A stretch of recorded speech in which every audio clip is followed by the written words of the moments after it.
Good afternoon. I'd like to open the Monday, April 19th, 2021, 3 o'clock meeting of the Union County Board of Commissioners. And as we usually do, we're going to start with our invocation. And David Williams will share the invocation today. Thank you, Mr. Chairman. For those so inclined, please bow your heads with me. God of justice and mercy, thank you for the gift of life and the opportunity to serve the people of our county. Help us to act with character and conviction. Help us to listen with understanding and goodwill. Help us to speak with charity and restraint. Give us a spirit of service. Remind us that we are stewards of your authority. Guide us to be the leaders your people need. Help us see the humanity and dignity of those with whom we disagree, and to treat all persons with the reverence your creation deserves. And finally, Father, renew us with the strength of your presence and the joy of helping to build a community worthy of the human person. We ask this as your children, confident in your goodness and love. Amen.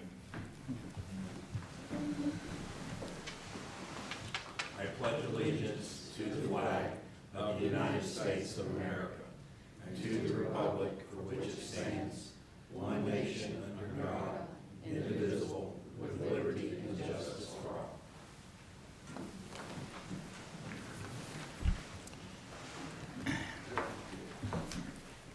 Next, we have item 3, the employee recognition. And we want to recognize employees that have faithfully served Union County. First, Octavia Zabecki with Social Services, 5 years. Sean Smith, the Sheriff's Department, 10 years. Rebecca Hudson, Health Department, 15 years. John Coffey, Parks and Rec, 15 years. Janet Cox, Tax Administration, 20 years.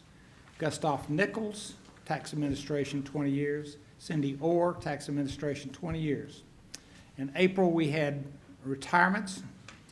Frida Coley for HS Business Ops, 14 years. And Cynthia Smith, Health Department, 30 years. Again, thank these individuals for their service to the county. Next, we have, Linda, we have a list for informal comments.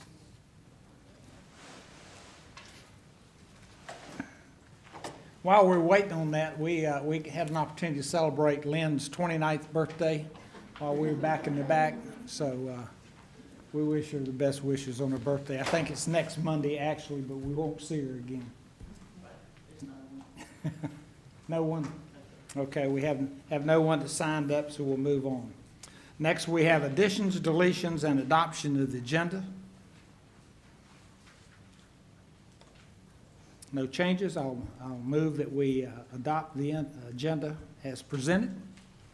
All in favor? Aye. Okay. Next, we have consent agenda. Okay, have a motion to approve. Any discussion? All in favor? Say aye. Okay.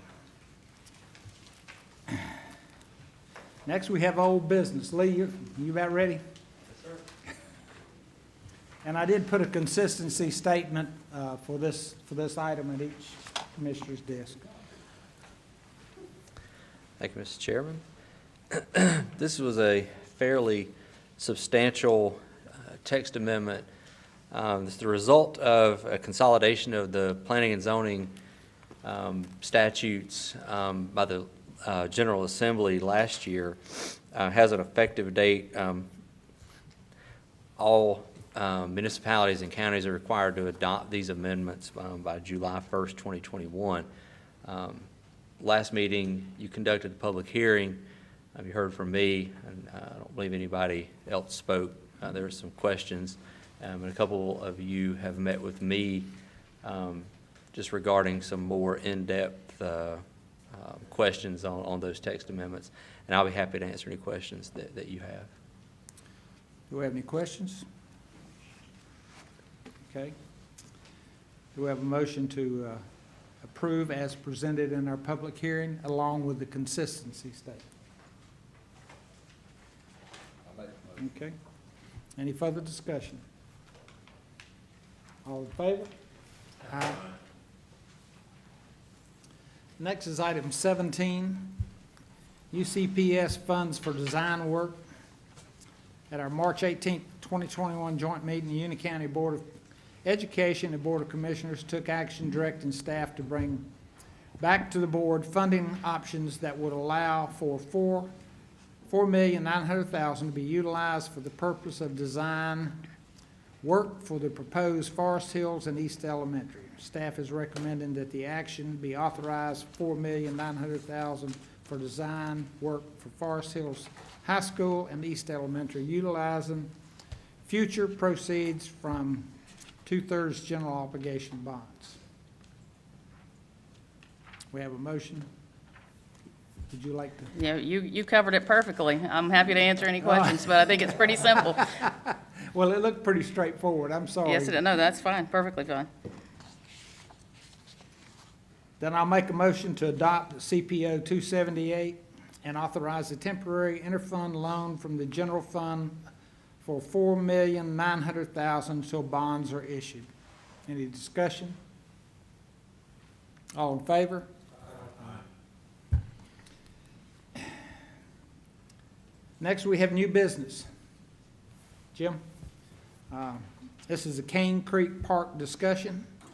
Jim Chapin will give us an update on policy and procedures related to the animals. Thank you, Jim. Yes, sir. Mr. Chairman, Commissioners, thank you for your time this afternoon. Just wanted to take a few minutes to go over policies and procedures that not only at Cane Creek Park, but obviously all of our facilities that we own and operate. Our two main goals that we have with Parks and Rec currently, it's something that we talk with full-time staff, it's we talk with seasonal staff, is safety and customer service. We are continually reviewing our policies and procedures that we currently have in place through monthly staff meetings, monthly manager meetings, supervisor meetings, so that we can discuss incidents that have happened at the facilities, and we can make modifications or changes to those if needed. I wanted to provide you guys with this map, and basically all it is an overview of the trail system at Cane Creek Park. You're going to see on the left-hand side all the different colors. If you will take yellow out of the equation, yellow in the day use area going to be 1.6 miles, and then the campground 0.7 miles. Every other trail that we have is a multi-use trail. It could be hikers, walking dogs, it could be bikers, or it could be our equestrian community as well. So taking away the yellow trail, we're looking at around 11.5, almost 12 miles of trail at Cane Creek Park that's multi-use. I'm just here to let you guys know that park staff is well aware of the incident that occurred at our facility on Saturday, April 3rd. We have met with my staff, I've met with management, I've spoken with other local, I shouldn't say local, other parks and recreation agencies within the state of North Carolina. Just kind of looking over our policies and procedures, and we feel like at this time everything is okay. So in the event that we need to make modifications or changes, I'll be happy to come back with you guys, discuss the recommendations or modifications to our policies and procedures. And with that, I'll be happy to answer any questions you guys have. Any questions? I can tell you that I enjoy Cane Creek Park. I have got an 80-pound boxer. We show up with a harness and a leash to keep him in control. I don't let him get near other animals, just in case there's hostility. So, you know, it's my responsibility, or any dog owners, to take care of their animals. And I appreciate very much the facility that you provide. It's clean, it's attractive, and I've always called it one of the best hidden treasures we have in Union County. So I appreciate what you're doing and appreciate your consideration. Now, I see here, and maybe this is what I asked you, they gave us a map that has a proposed dog run. That was apparently mailed over the weekend. It was actually on my desk this morning when I came into the park. Okay, that's not something you generated. No, sir.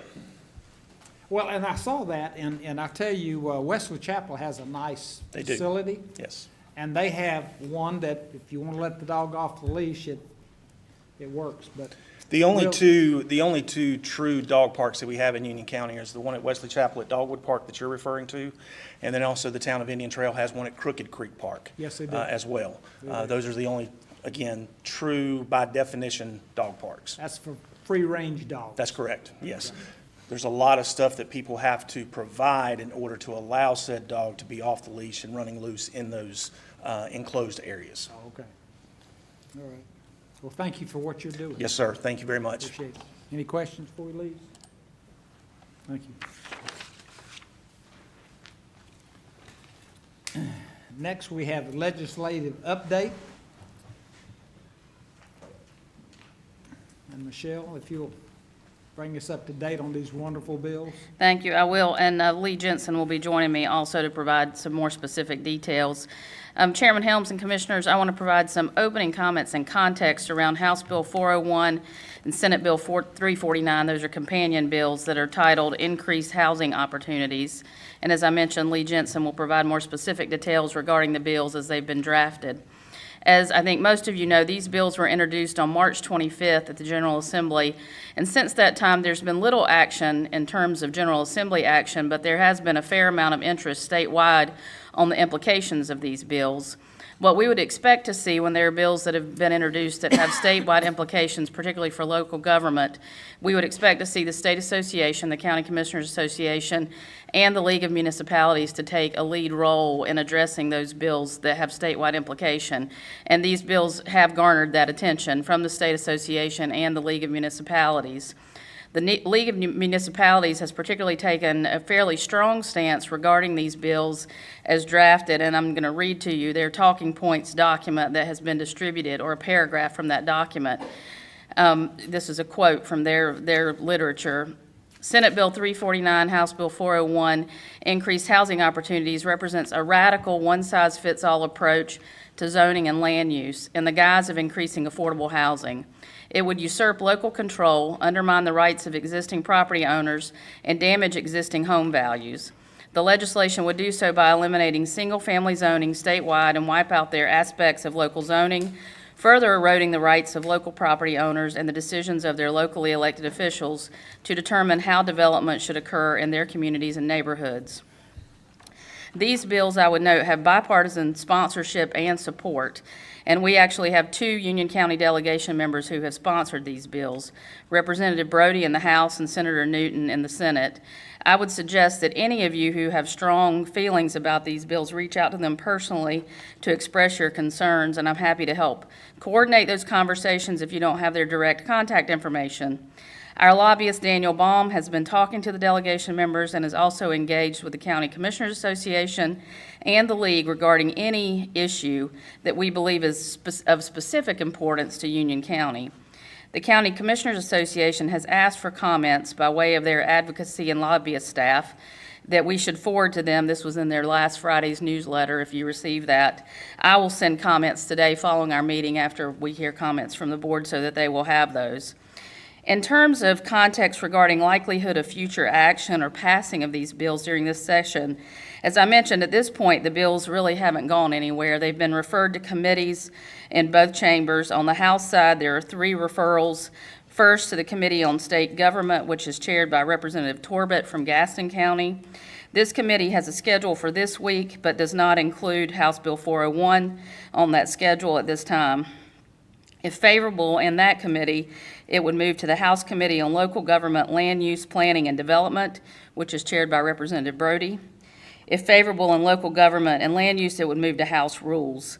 On the Senate side, it was referred to Senate Rules. The Senate has really been working on the budget, because it's their turn to take a first pass at the budget this year.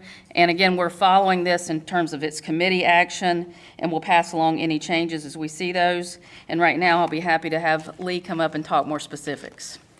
Thank you.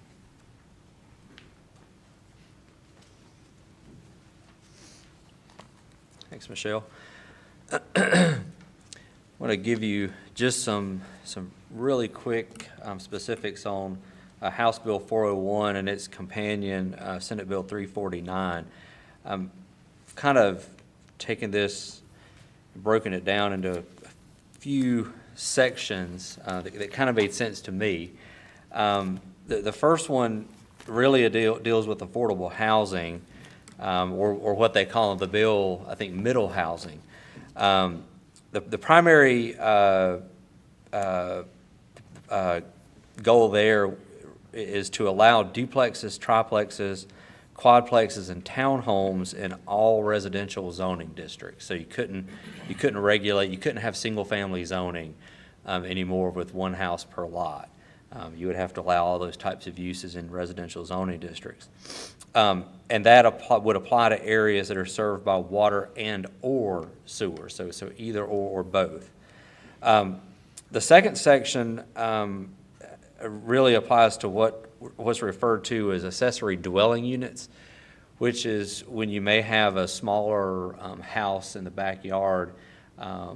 Many people put them there for, you hear it commonly referred to as a mother-in-law suite or something like that. But accessory dwelling units would be permitted by right, meaning they would just need a zoning permit if a single-family dwelling is present. You couldn't require rezoning to a different district, or you couldn't require a special use permit. You can't regulate ownership, so it doesn't matter who lives there. It couldn't be the mother-in-law. You could rent it out to someone. The dwelling unit is allowed to have an automatic connection to utilities, so there's no separate meter. No higher fees over what's normally charged, and would be subject to the same setbacks as the primary structure or whatever setbacks are generally allowed in that zoning district. So you couldn't set a higher standard for the accessory dwelling units. The third section really deals more with applications for development or permits. So minor emissions on an application form are okay. The bill didn't really define what a minor emission was, but it specified that those minor emissions were okay on applications. You can't condition the processing of an application on the issuance of a state permit. So a sedimentation and erosion control permit, for example, you couldn't condition the processing of the application on any type of state permit.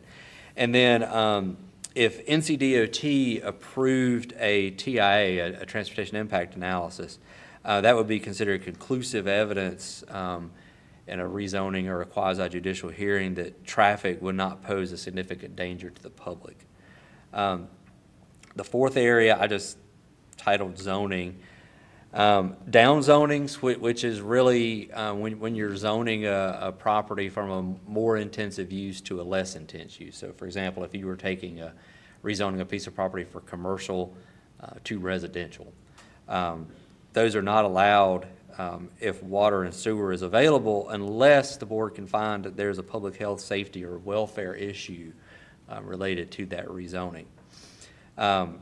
There can be no bans on uses that are not industrial uses, and you have to construe ambiguities in the ordinance. So a lot of times you may find, especially after ordinances have been amended many times over the years, much like the ordinance that was in effect prior to the 2014 UDO, there were several ambiguities in that ordinance because it had been around since the mid-'80s and had been amended a lot. And you construe those ambiguities in favor of the citizens. So you really take the less intensive of the two regulations and you interpret it that way. And then the last kind of category that I came up with was really more in the legal realm. And Jason, if I say something wrong, please jump up and down. But the board would be authorized to settle litigation, including any litigation related to quasi-judicial decisions. So those would be Board of Adjustment decisions. So if the board got sued, this board could settle that litigation. Attorney's fees would be awarded to the party that successfully challenges local government in passing upon some certain rules that are in this legislation. A developer would have a right to develop a piece of property if an appeal was made. So if staff made a decision on a permit and a developer and a neighbor appealed that decision to the Board of Adjustment, the developer could continue to develop that property while that decision was under appeal. The developer wouldn't have any vested right if that decision was overturned. Appeals of quasi-judicial decisions would be moot if development substantially commences before an injunction is issued. So that would be if the Board of Adjustment issued a special use for someone to do some type of activity on their property, and the developer started developing that property, and a neighbor or somebody was standing, decided they wanted to take the Board of Adjustment to Superior Court over that decision, and an injunction wasn't issued, then that appeal would be moot. And if the board issues a special use permit after remand, so if the Board of Adjustment sued, it goes up to Superior Court, they find some procedural error and send it back for a further hearing, and the board then issues that permit again. They correct whatever issue there was, and they issue that permit again. And there's no injunction in place to otherwise prevent the issuance of that permit, then any subsequent appeal of that permit is moot. Jason, I hope I hit all those legal things right. That's the primary, those are the primary things that are in the bill. There's a couple other smaller items, but I think that captures most of what is in that bill. If you have any questions about some of those specific items, I'll be happy to answer them. Mr. Williams.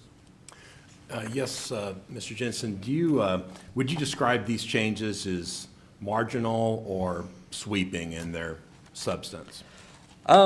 They're pretty sweeping. The middle housing to allow duplexes and triplexes and quadplexes is a pretty big change.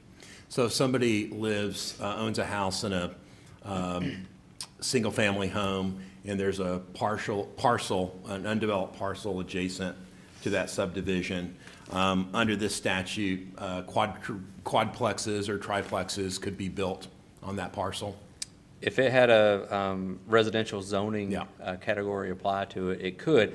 I will say that restrictive covenants would not be covered by this statute. They would still be in effect. So if it was in the same subdivision and that subdivision did not allow any of these housing types, then restrictive covenants could still be enforced. But from a zoning standpoint, yes, somebody could build one of those types of housing on it. Now, if these bills become law, density would likely increase, right? As in formerly exclusively single-family zoned areas, you now have allowed triplexes, quadplexes, duplexes, townhomes.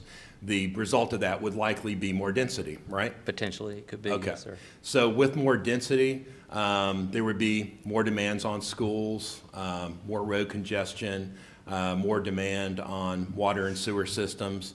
Does this bill make any allowances for the increased expenditures for schools, the increased expenditures that would be required for the water and sewer system? No, sir. Okay. So in other words, these bills represent an unfunded mandate. Thank you very much. You're welcome. Commissioner Rushing. Thank you, Mr. Chairman.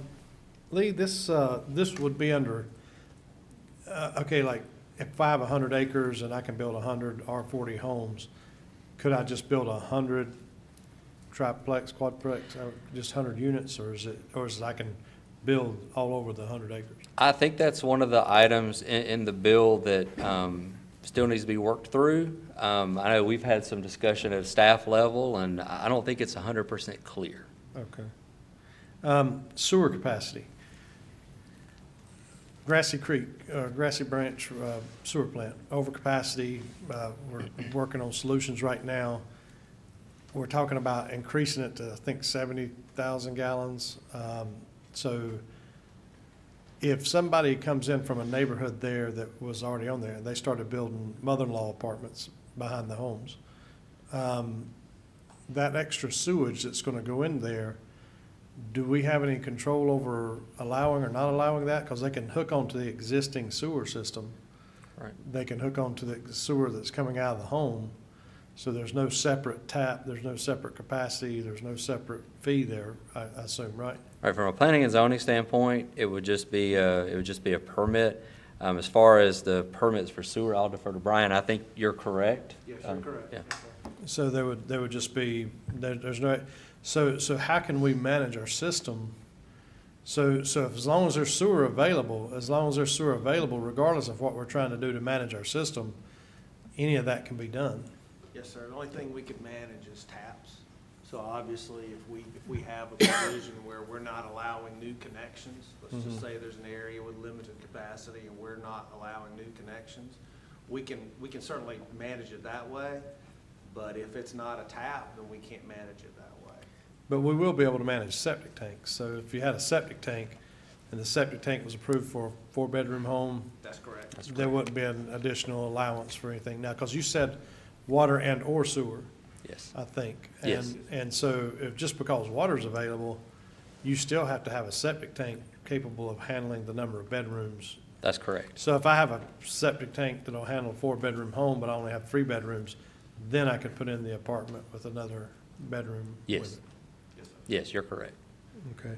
So again, just a concern, major concern I can see is where we already have sewer issues that, you know, I can just see a high-value place, one with a good school, all of a sudden becoming a place where people build apartments for their children, their in-laws, whoever, to come and stay there and maybe be available to that school system. You know, you may see more increased capacity. And anybody can rent those. It doesn't have to be a family member living there. Anybody right. can rent there. That's correct. Question, you made a statement earlier.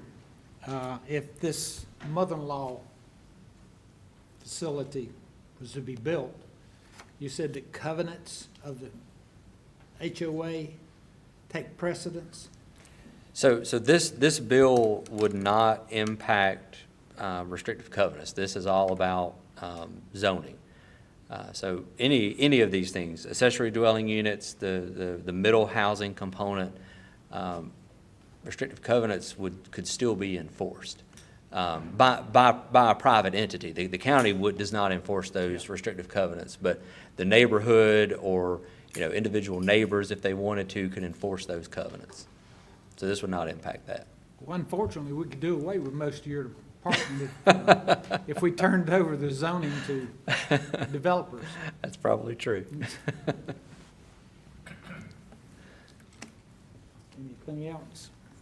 Commissioner Rushing? That does bring up an interesting question. So like, so a 55 and older neighborhood, deed restricted, would they be able to build anything along with that home there, or they're restricted by their covenant? They would be restricted by those covenants. Okay, thank you. No other questions? Thank you, Lee. Thank you. Appreciate it.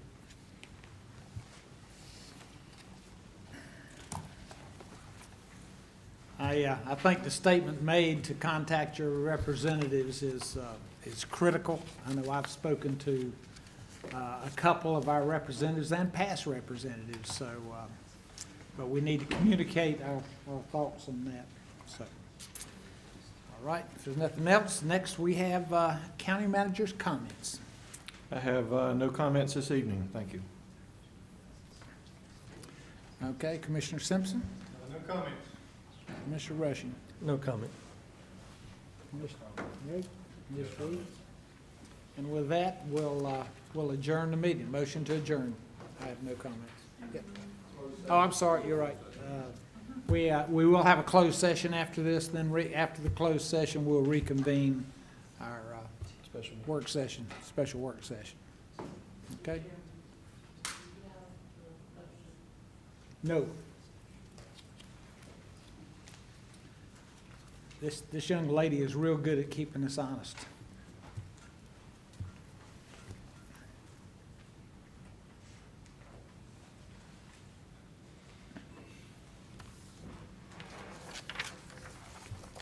Is this it right here? Some- Oh.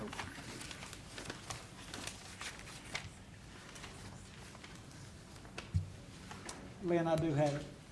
It was buried in everything else.